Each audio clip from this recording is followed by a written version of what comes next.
Hi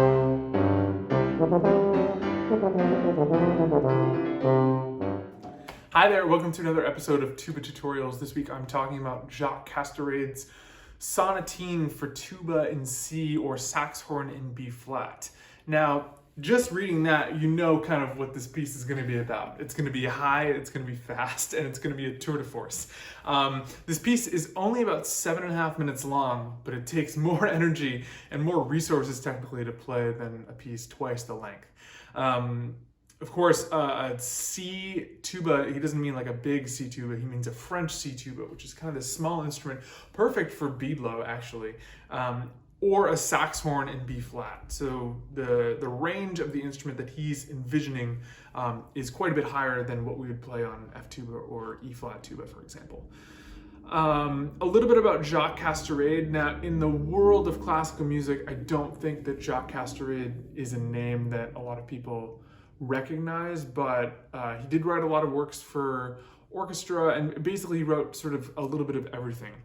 He won Le Grand Prix de Rome in 1953 for one of his cantatas. But like I said, in the brass world, I think he's well known because he wrote a great piece for brass quintet, and also a great piece for trombone. And of course this, which we know very well. I really like this piece, especially if you can get over the technical hurdles, because it's kind of a quick in and out piece that can really show an audience that you know your way around the instrument. So where I'd put this piece on a recital, maybe like before the second half, like right before intermission, just to kind of leave them with like a good taste in their mouth going forward. So yeah, let's get into this. This piece, I think, needs a little bit of character in order to really come off the page. And of course, we get character by infusing our own interpretation and style, but we also get a lot of character when we, play these notes and rhythms exactly in time, correctly and clearly. Arpeggiation is a big thing that comes back into this piece. So if you're not working on your arpeggios, you should before you start playing this piece. But I really like it. Again, it's very French. I really love French music, and I think this is a good example of French music. So right off the bat, défilé. When I think of a défilé, which is kind of a word for something that models do, like a runway or like a show, essentially. Right off the top, modéré, robuste, et martial, which means moderate, robust, and martial. Sort of moderately tempo, kind of robust and brave and confident and martial, which speaks to the tempo. This is not fast. I really think this is kind of like, you're kind of walking down the road, kind of an andante kind of tempo. So really be aware. My favorite recording of this piece is Velvet Brown's. I think she has a terrific tempo, and throughout just some really tender and beautiful playing. So if you haven't listened to that one, definitely check it out. But I'm going to walk you through some of the things that I like to do to practice this one. So right off the top, really articulate, full-bodied sound and not super long on these notes. I know they're tenuto, but excuse me, I think a little bit of daylight on these notes will help you just be super clear. So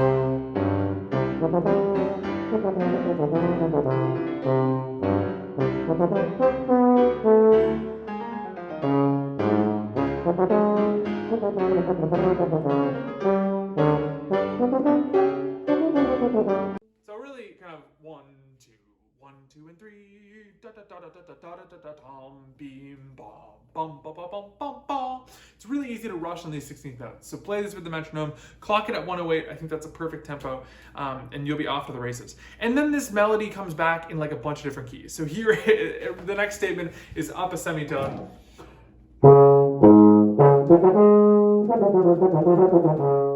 And then up again.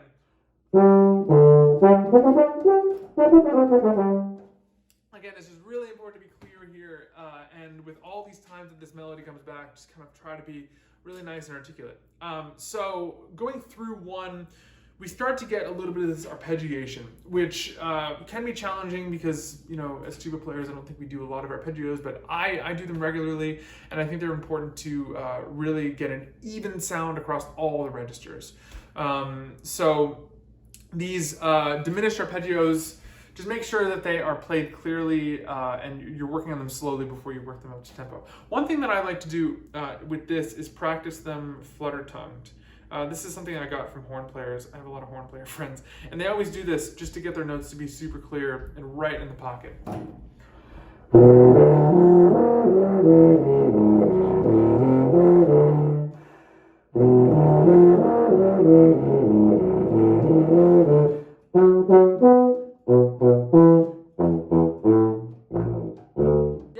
So right there, just really playing them nice and clearly flutter-tongued. And then we start to get into some treble clef stuff. And this is not the only instance of treble clef playing in this piece, so make sure that you know how to read treble clef. Instantly, piano, cantabile, really soft on this. And it's all kind of on the same, you can play most of this on second valve, so just make sure that you're doing some lip slurs so that this is nice and notched. And then we get more of this arpeggiation. So I would just practice this flutter-tongued, slow. Sometimes I like to group the notes with the slurs, all the slurred notes together and all the tongue notes together, and just do those separately and omit the notes that aren't slurred or aren't tongued. So for example, what that would look like is, and then,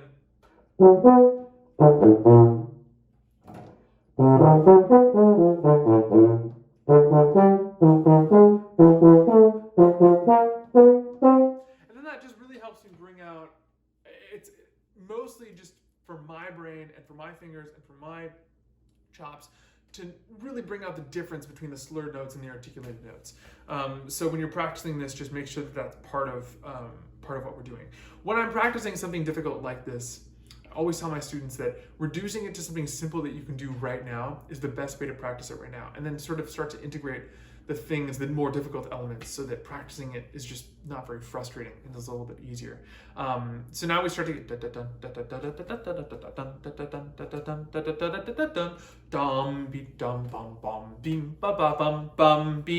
so à peine retenu, which means a little bit slower. I've heard people do this just that, da da dun dun dee da dee da da da da da dum. That's something you can do. I like to play this like. This is not technically was written because it says a tempo right on these dotted quarter notes, or sorry, dotted eighth notes. I like to ease back into it because I think it just gives a little bit of swag to this. And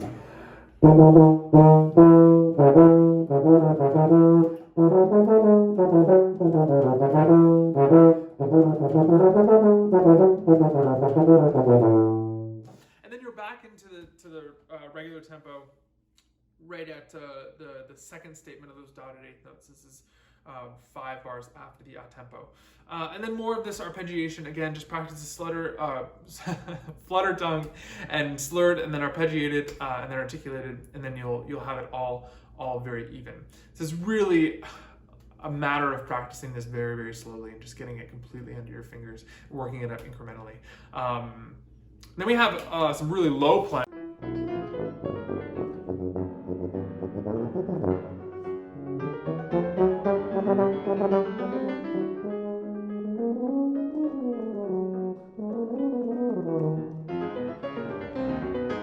So I like to play this nice and cantabile, of course, singing, but I do like to pull back the tempo ever so slightly here.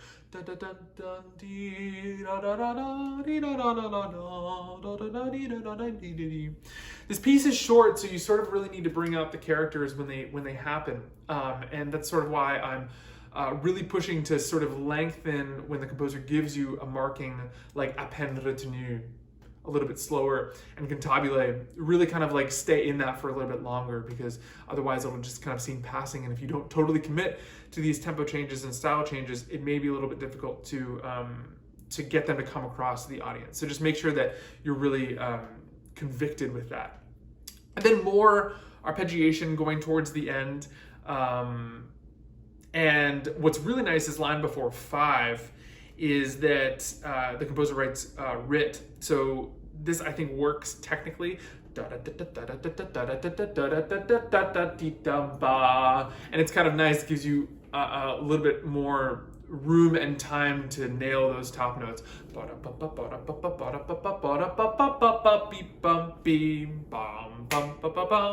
And then same 108, just like the first tempo. Then we get this melody a couple more times.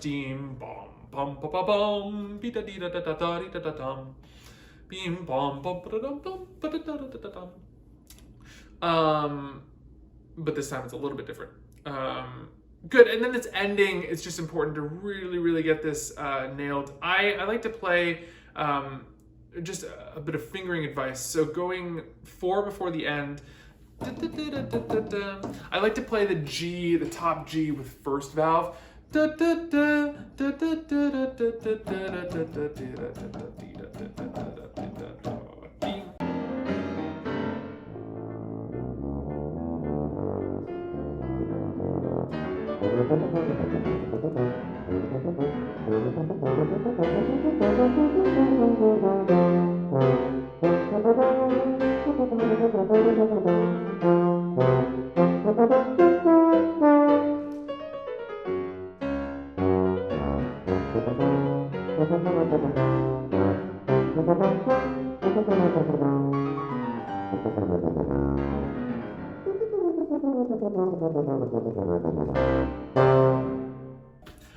And then, I mean, you can play the G and the A open. Da dee da. If you're playing F tuba, da dee da da da da dee da da da dee. The top G, but I like to have, you know, just change the notes up there just so it's a little easier to slot.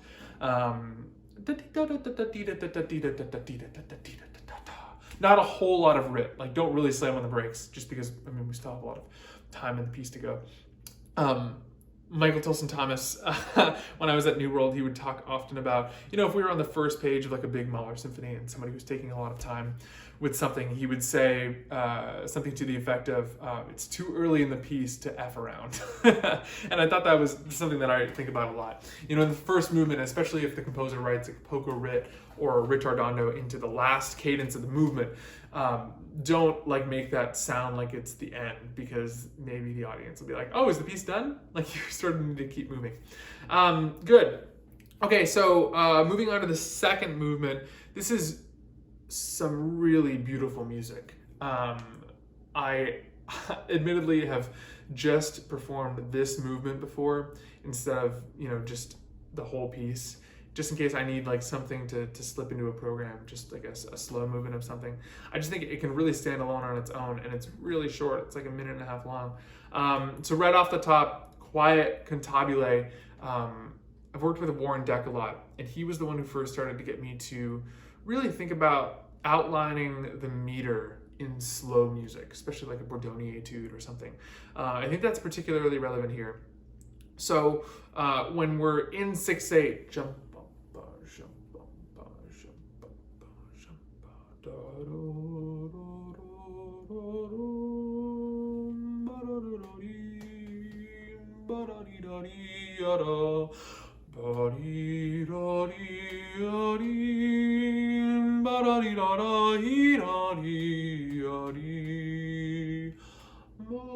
and in this moment, this meno piano is just such a tender moment.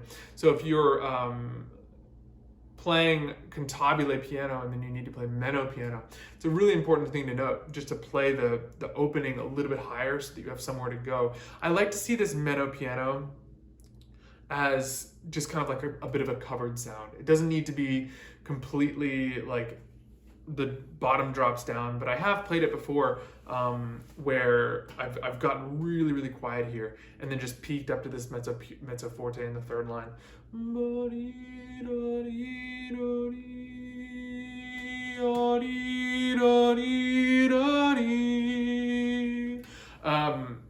There's also an argument to be made throughout this movement, especially on these long notes, to not vibrate. I think this serenade has an element of loneliness to it, and if we play it kind of really straight, it sounds almost eerie. So you can maybe integrate a little bit of that element into this for your performance of this piece as well.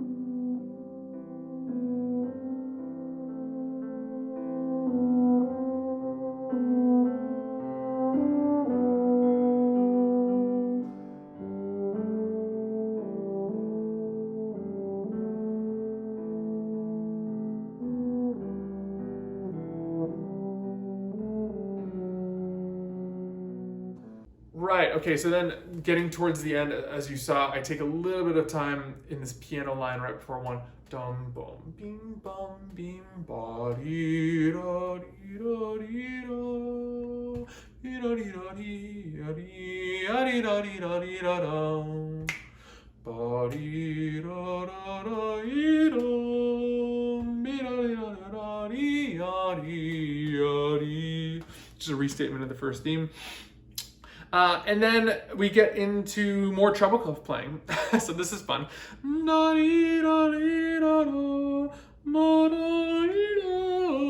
So I talked about at the end of the first movement how I played that top G with first vowel. This is a time when I actually like to play it open. Open, open. So open for the A, open for the G. And then 1 and 2 for the D, 2 for the E. And I just think that slots really well on my horn. It might be completely different on your horn, but that's just sort of what works for me. Da da da dee ba dee da da da da dee da da. I always like to take a second right here just to stretch my mouth out because it's kind of tough to go from treble clef playing to like hitting a low G. So really on these notes, think long after you've been playing so high.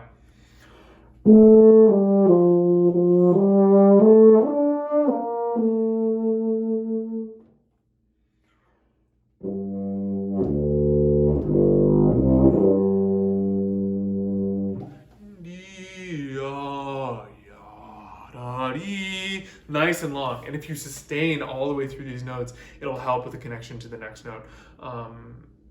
Good. Okay, so you notice every time we play this melody, sort of add some notes. I mean, this time it's a little higher. Of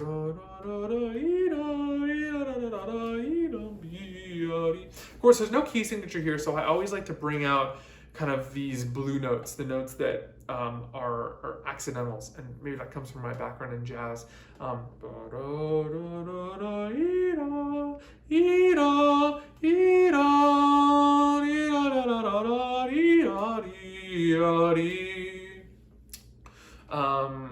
Yeah, and then like I said, every time you play this melody, here it is at 3, you add some notes.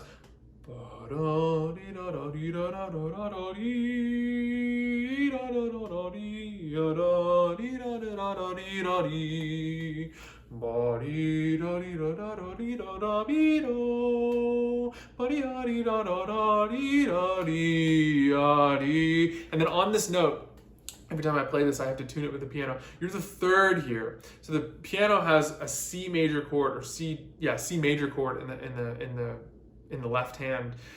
So make sure that this E is lower, just so it's completely in tune.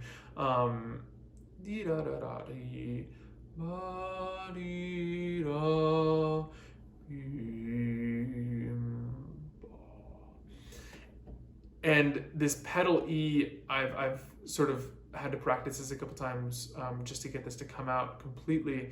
But I always like to put a little bit of a harder front on this note just to make sure that it comes out well. You know, it's interesting that the composer wrote this piece for such a high instrument, but then he makes you play a pedal E just at the end. I think it's beautiful if you can pull it off well, but just to get this, be really sure that this note speaks.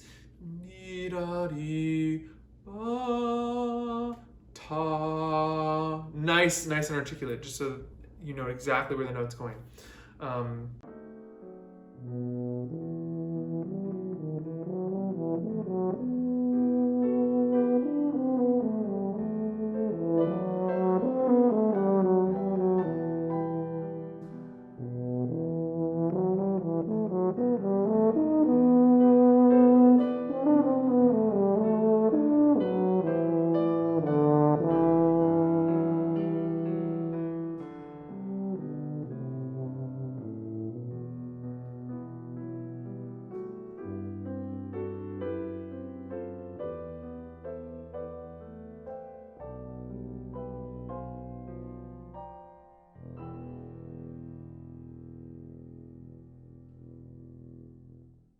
Great, and then the finale. Now, this material is very fast. So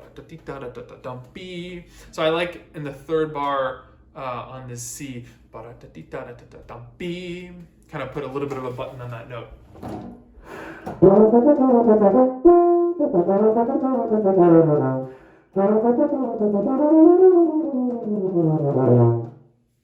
Good. And then B.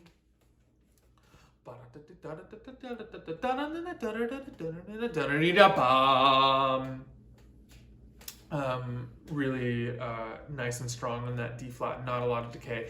Ba. Good. So this vivo section, tonguing wise, is a little challenging. I think the best way to practice this is just to play one note of each set of eighth notes that are repeated, and just sort of so you can get the timing down.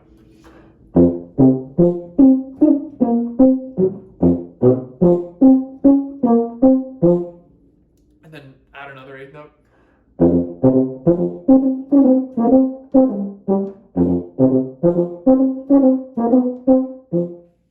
And then you can add it all in.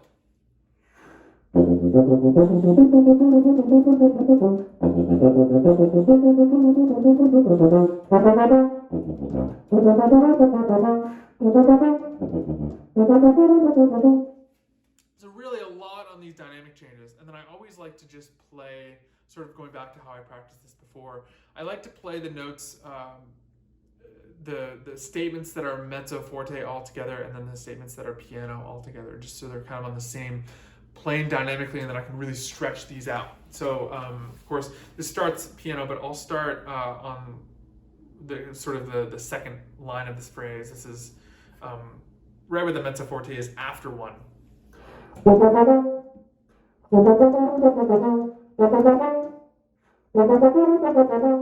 then I'll do the piano phrases.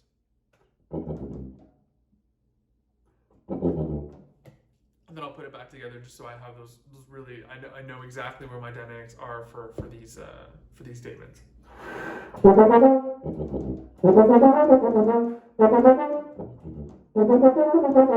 even that, I feel like you can really hear the dynamic changes much more, just because I'm aware of where my notches are dynamically, and where I can go with these. And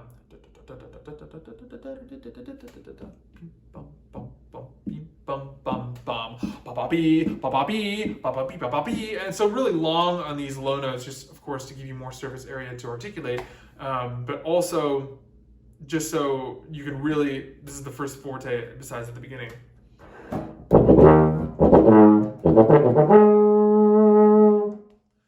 then the piano has this beautiful little interlude. And then this statement here, I really like to bring out this più tranquillo.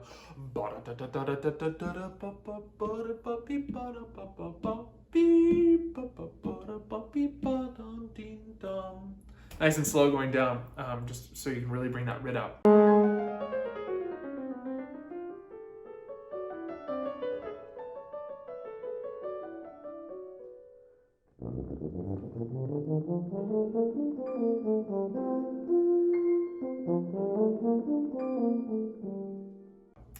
And then after four,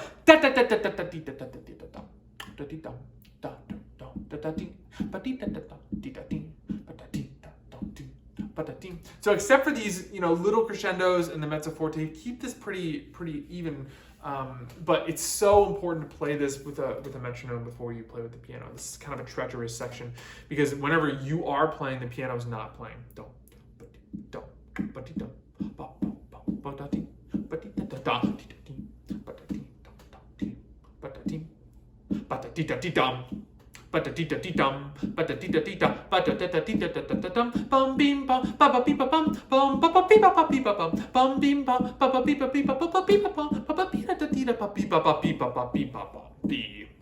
And that really kind of slows back down into this opening tempo.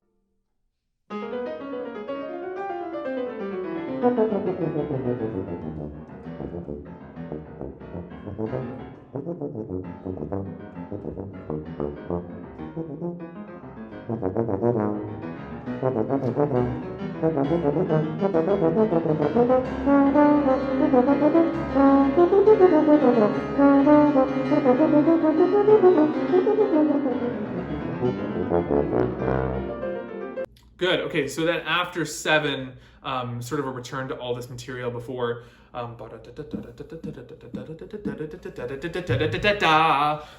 Really strong in that B natural and sustain, and then just kind of let the sound settle a little bit, and then at 8 back to this vivo. So again, it's really sort of a very similar dynamic infrastructure as before. At 8, piano leggero, just really kind of light, and then really bring out these mezzo forte statements, and then really come right back down to piano, just so it's kind of a really big shock for the audience. And then 10 to the end, I'll let you hear this with piano as well, just so you can hear. But, this is meno mosso from the vivo. So I think a lot of recordings that I've heard actually stay the same tempo or get faster, which just kind of makes this last section really hairy. But I think it sounds really good when it's meno mosso energetically. D, ba-da-dee-da-dee-da, ba-da-dee-da-da-dee-da-da, bam-dee-da, da-da-dee-da-da-dee-da-da-dee-da-da-dee-da-da-dee-da-da-dee-da-da, B, bam. Really, and then really slam on the brakes here, just so the audience completely knows that it's over. But I'll show you this.